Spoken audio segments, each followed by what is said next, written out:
The Indian government has announced big tax breaks to boost spending by the country's middle class.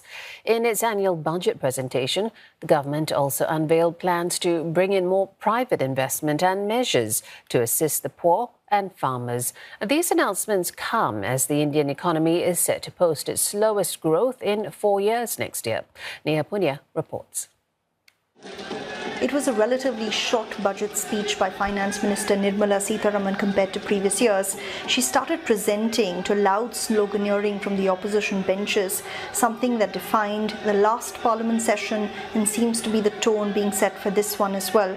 As the Finance Minister shouted to be heard over the din of the House, she said her government's priority was to accelerate growth, uplift households and enhance the spending power of the middle class. Which is why the announcement that got the loudest cheers both inside and outside Parliament was the one on tax breaks. Now individuals earning up to $14,000 per year no longer have to pay tax. Their tax liability is zero, nearly double the previous tax-free threshold. And the government has also reduced tax slabs across the board, a move that will bring revenues down by 1 trillion rupees. Experts have long been calling for lower taxes to boost consumption and spending at a time when wage growth has been low and food inflation has been as high as 8%, hitting disposable incomes. उससे हमारे बहुत राहत मिली है। तो जो चीज़ पहले करना चाहिए था वो अभी किया और ठीक है, अच्छी चीज़ है। जो पैसा बचेगा बच्चे को फ्यूचर के लिए, माँ बाप के लिए और परिवार के लिए काम आता है। कुछ घर लेना है, किसको क्या लेना है, गोल्ड लेना है। The budget also saw announcements for the manufacturing sector, with the government promising to make more funds accessible to these businesses to boost employment and exports. For farmers, the government says it will push high-yielding, climate-resilient crops and will make more subsidized credit available for growers.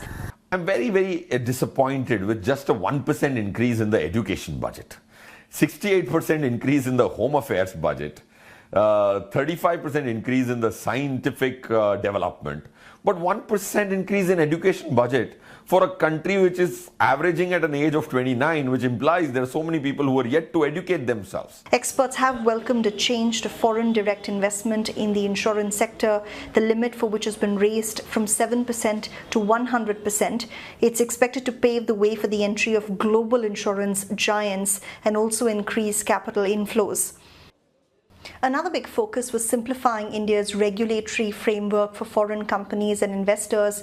The government says it wants to continue to do away with red tape and make it easier for companies to do business in India and invest in the country, hoping it will attract more foreign investors.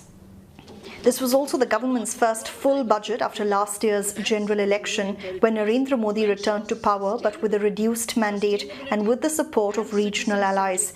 And that political reality was reflected in how there were many big announcements for a key regional ally that governs the state of Bihar, a region that will go to polls later this year.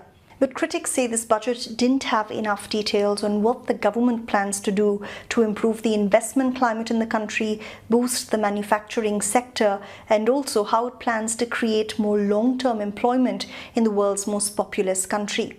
Neha Poonia, CNA, New Delhi.